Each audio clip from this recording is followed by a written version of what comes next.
The Griswold Hunting. Chapter 1: The Perfect Getaway. The Thompson family was ready for a break. After a long, busy year in New York City, they craved a peaceful vacation. Mr. and Mrs. Thompson, along with their teenage son Alex, young daughter Sophie, and their loyal border collie Minty, were thrilled to spend a week away from the noise and stress of the city. The cabin they had rented lay in the deep, quiet forests just outside of Griswold, a small town known for its hiking trails and charming, remote rentals. The drive to the cabin felt like a breath of fresh air. Tall trees flanked the winding road, and leaves covered the ground in a thick carpet of red and gold. Sophie giggled as she played with Minty, who seemed particularly alert, watching the trees rush by out the car window. But every now and then, Minty would let out a soft whine, glancing back toward the direction they'd come. Alex teased her, saying she was probably just overexcited, but Sophie hugged Minty closer, reassuring her with gentle pets. When they arrived, the cabin looked exactly as described online, rustic, with weathered wooden walls and an old stone chimney. It sat surrounded by towering pines, and no other buildings were in sight.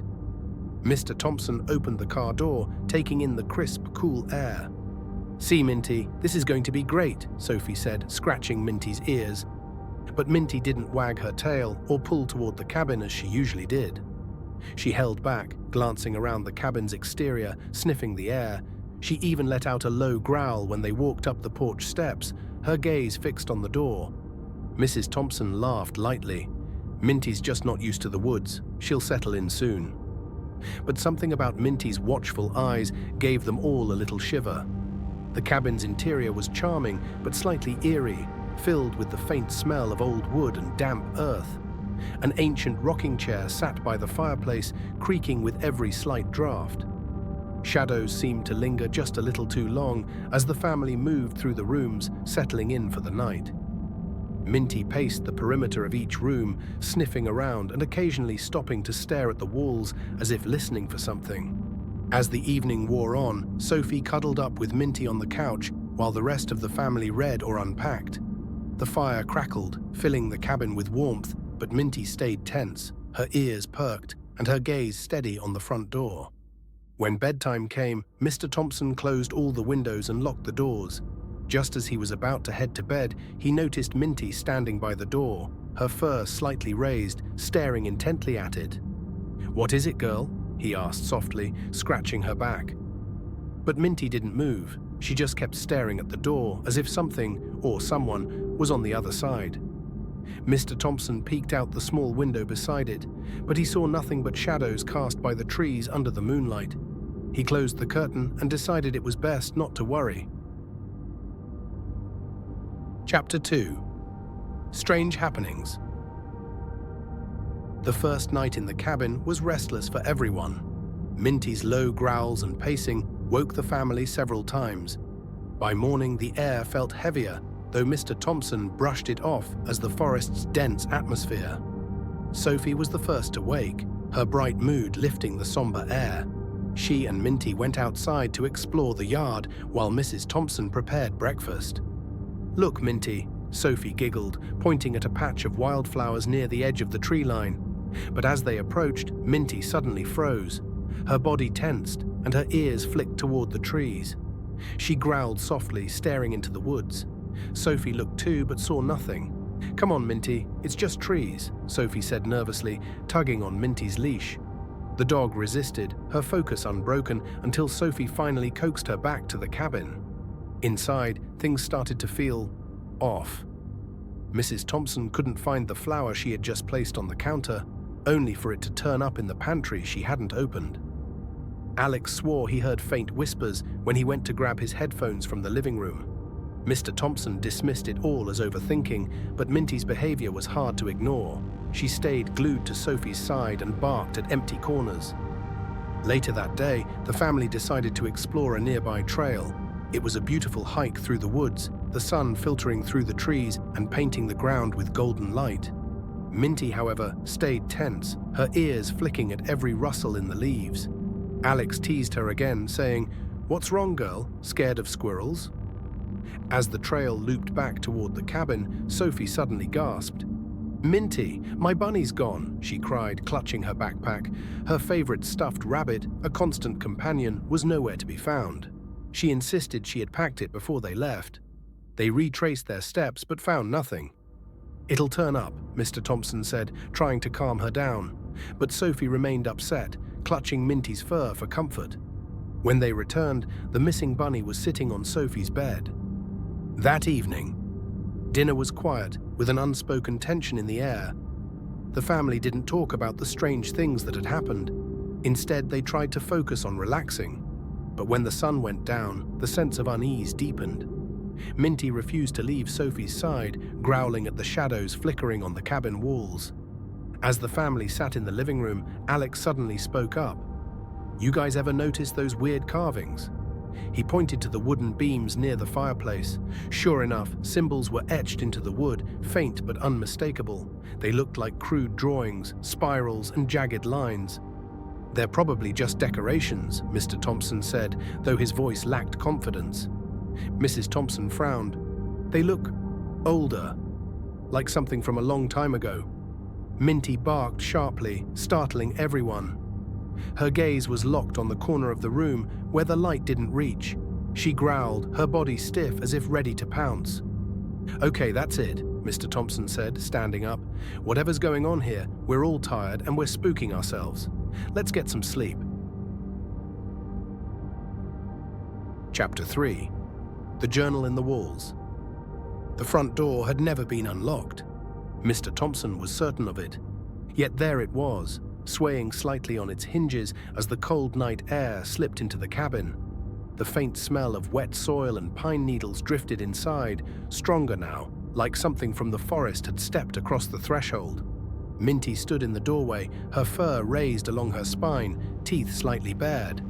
She wasn't barking anymore. She was listening, the kind of listening that felt human.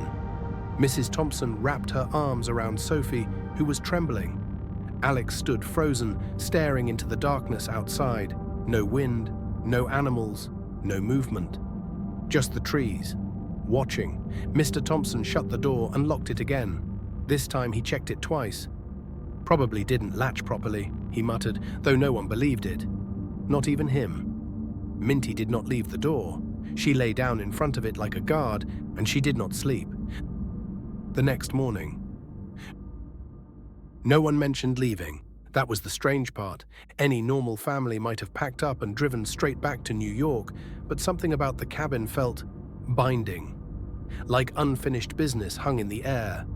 Sophie was quiet at breakfast. She kept glancing toward the hallway as if expecting someone to walk out of it. "Minty didn't sleep," she whispered. Minty lay at her feet, eyes open, staring at the walls. Alex tried to lighten the mood. "Maybe this place just has bad vibes. Old houses make noises." But when he stood up to grab juice from the fridge, he stopped mid-step. "Dad, did you move that chair?" The old rocking chair by the fireplace was no longer facing the room. It was facing the hallway. Something hidden. Later that afternoon, while Mrs. Thompson tried to distract Sophie with a board game, Alex explored the cabin more closely. He ran his fingers along the strange carvings in the wooden beams. They weren't random. They repeated. Spirals, slashes, circles crossed through. And then he noticed something else. One beam sounded hollow when he knocked on it. He grabbed a butter knife from the kitchen and gently pried at a loose wooden panel near the fireplace. The wood gave way easier than expected. Inside the wall was a small leather-bound journal. Dust covered it thickly. The leather was cracked and dark with age. Minty immediately rushed over. She didn't bark. She whimpered, softly.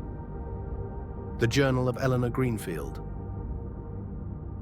They gathered at the kitchen table as Alex opened it. The handwriting was delicate but rushed. Some pages were smudged, as if written in panic. October 3rd, 1889. The house does not feel like ours anymore. It breathes at night. I hear it walking when my husband sleeps. Mrs. Thompson swallowed hard. Alex turned the page. October 14th. We tried to leave. We walked for hours, but the woods would not let us out. The path turned back on itself. Every direction led us home. Mr. Thompson stiffened. What does that mean? Minty's ears twitched. Alex kept reading. October 20th. It wants something. It whispers my name from the trees. It knows my children's voices. It says we belong here. Sophie burst into tears. Mrs. Thompson closed the journal quickly. Okay, that's enough. But Minty pawed at the book. She wanted it open. Reluctantly, Alex flipped to the last written page. The ink was darker, pressed harder. Shaky. October 31st. If you are reading this, we did not make it out. The forest keeps what it chooses. There is only one way to leave, but it demands a guide. The one who can hear it. The one who sees what we cannot. The sentence ended abruptly. The rest of the page was torn out. The realization. Silence filled the cabin. The one who can hear it, Mrs. Thompson whispered. All eyes slowly turned toward Minty. Minty stared back. Then she stood, walked to the front door, and scratched at it. Not playfully, insistently. The woods are changing. They hadn't planned to go outside again, but something felt different now, urgent.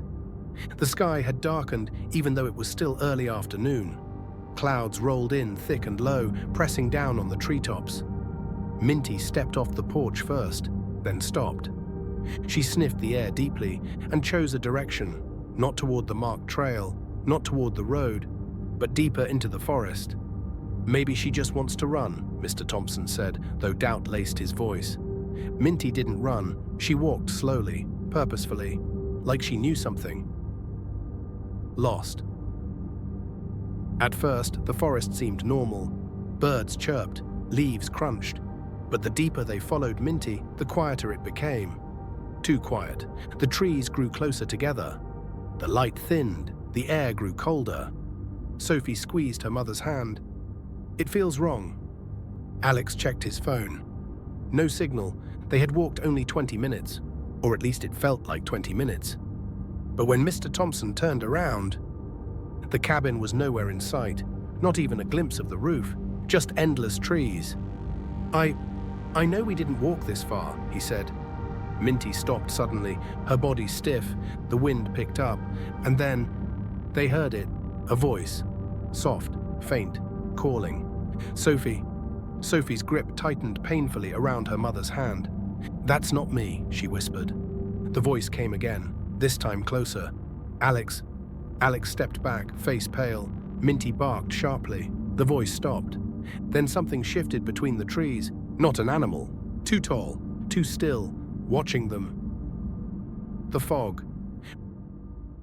Without warning, a thick grey fog rolled in from nowhere. It swallowed the trees. It swallowed the light. It swallowed direction. They could barely see 3 feet ahead. Stay together, Mr. Thompson shouted, but even his voice sounded muffled. Minty barked again, louder now, urgent. She ran a few feet ahead, then back, trying to herd them, trying to guide them, because they were no longer walking forward. They were walking in circles. Alex felt it. He looked down at the ground. Their footprints overlapped, again and again and again. We've been here before, he whispered. The fog thickened. The whispers returned, closer now, surrounding them. You belong here. Minty let out a deep guttural growl. She ran in one direction and barked desperately, then ran back. Then again, as if begging them to follow, and for the first time, Mr. Thompson understood. She knows the way. He grabbed Sophie. Follow Minty, no matter what you hear. The voices grew louder. The shapes in the fog moved. Reaching, stretching, trying to pull them away. But Minty did not hesitate. She cut through the mist like she could see something none of them could. Something guiding her, or something she was defying. And just as the whispers rose to a deafening hum, the fog thinned, the trees widened, and the cabin appeared in front of them, exactly where it had been all along. They stood there, shaken, breathless. They had been gone less than an hour, but it felt like they had wandered for days. Minty stood between them and the woods, guarding, watching. The forest was no longer just trees, it was a trap, and Minty was the only one who seemed to understand its rules. Chapter 4: The House That Remembers. That night, no one suggested sleep. The symbol above the fireplace had changed something in the room. It was no longer just a cabin they had rented online. It felt aware, responsive, as if it had heard them reading the journal, as if it had realized they were beginning to understand. The new carving was darker than the others, the wood still raw around its edges. It hadn't been there before. They were certain of that. 4 vertical lines. Clean, deliberate. 4. Minty stood beneath it, staring up, her head slightly tilted. Not confused, calculating. Mrs. Thompson ran her fingers over the mark, then pulled her hand back quickly. "It's fresh," she whispered. "It wasn't like this yesterday." No one argued. The fire had burned low, but the room felt warmer than it should have. Not comforting warmth, heavy warmth. The kind that presses against your chest and makes breathing feel like effort. "We leave in the morning," Mr. Thompson said firmly. "First light, we pack up and go." It sounded logical, solid, yet even as he said it, the house creaked. Not randomly, not naturally. It creaked in response. Minty's ears shot up. From somewhere deep inside the walls, there came a sound, slow, dragging, deliberate, like fingernails brushing across wood. Sophie buried her face into her mother's side. "Dad," Alex's voice was barely steady. "What if it doesn't let us?" Silence followed, because now they all knew. The journal hadn't described getting lost by accident. The woods had chosen, and the house was part of it. The pattern. They spread the journal across the kitchen table again, reading every line more carefully now. Minty lay beneath the table but remained alert, eyes shifting toward the hallway every few seconds. "The forest keeps what it chooses," Mrs. Thompson read softly. "What does that mean?" Alex leaned back in his chair. "Maybe it isn't random. Maybe it chooses families, groups." 4, Sophie whispered suddenly. They all looked at her. "The marks," she said. "There were 4. Mrs. Thompson's face drained of color. 4 family members, 4 scratch marks, 4 vertical lines. Minty lifted her head. Then she stood abruptly and walked toward the hallway. Not barking, not growling, just walking. Slowly, as if she had heard something calling her by name. "Minty," Sophie called. The dog paused, looked back. Her eyes were different now, not fearful, urgent. She wanted them to follow. The room at the end. The hallway felt longer than it had the day before, the air colder. The wooden floorboards seemed softer underfoot, almost hollow. At the very end of the corridor was a door they hadn't opened since arriving. It had stuck the first time they tried, and Mr. Thompson had dismissed it as warped wood from age and moisture. Now it stood slightly ajar. Minty nudged it with her nose. It opened easily. Inside was a small room, bare except for a narrow window and an old iron bed frame pressed against the far wall. The mattress was gone, leaving only rusted springs. The air smelled faintly metallic. Alex stepped inside first and froze. On the wall above the bed were carvings, dozens of them, tallies, lines scratched deeply into the wood, grouped in sets of 4, hundreds of them. The family stared in horror. "These aren't decorative," Mrs. Thompson whispered. "No," Mr. Thompson said slowly, "they're records." Minty walked directly to the corner of the room and began sniffing intensely. She scratched at the floorboards, not randomly. One specific plank. Alex knelt down and pressed against it. It shifted slightly. "Dad." Together they pried it loose. Beneath the floorboard was a small metal box. Inside, photographs, old, faded. Families standing in front of the cabin, smiling, arms around each other, children holding pets, dates scribbled on the back. 1891, 1892, 1893, 1894, and then more recent ones. Du tukstantiai szestiegi, du tukstantiai septintiegi.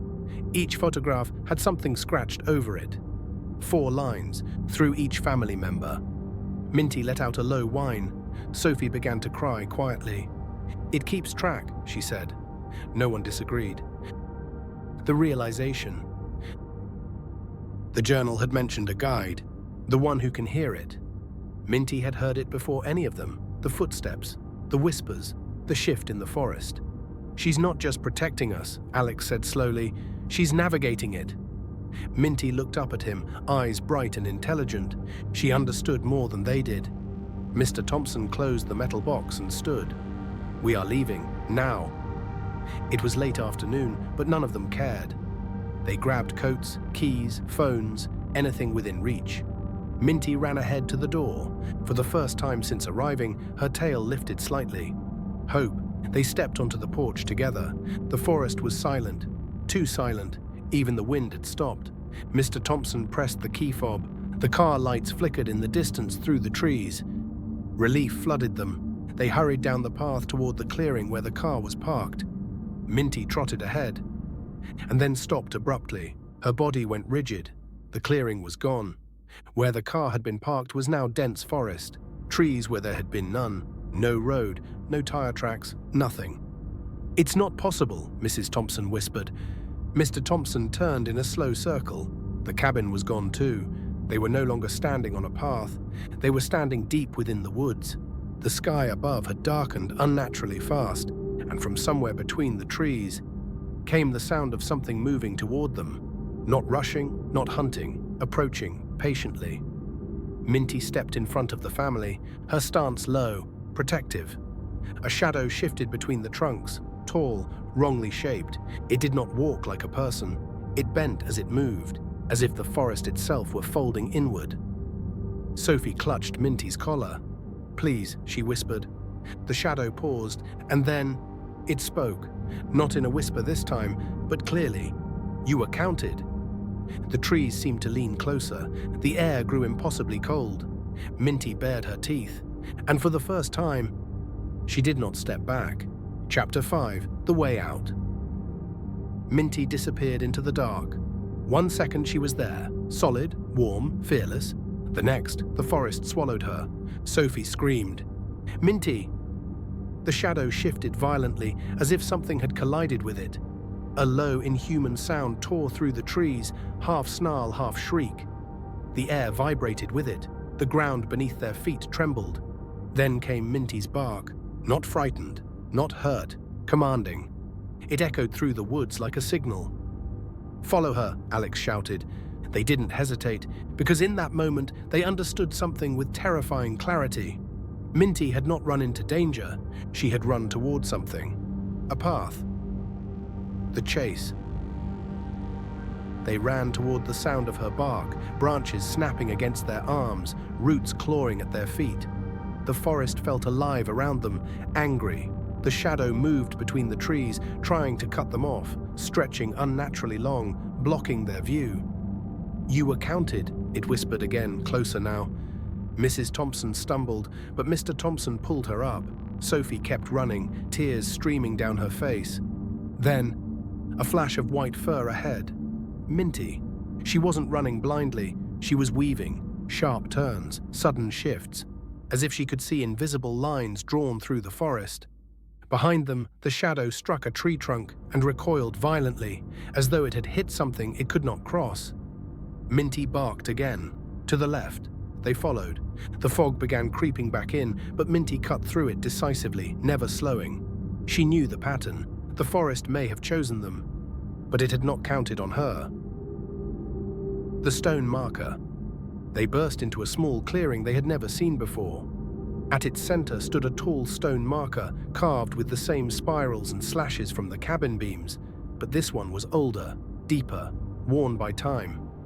Minty ran straight to it and began digging at its base furiously. The shadow entered the clearing and stopped. It would not cross into the circle of carved symbols surrounding the stone. The air inside the circle felt different. Still, protected. Alex dropped to his knees and helped Minty dig. His fingers hit something hard beneath the soil. Wood, a small buried box. Mr. Thompson pried it open. Inside was the final torn page from Eleanor's journal. Mrs. Thompson grabbed it, her voice shaking as she read aloud. "The guide must choose the true path. The forest cannot hold what refuses to belong." The shadow howled. It lunged toward the circle and slammed into something invisible. It wasn't the stone that trapped it. It was the boundary.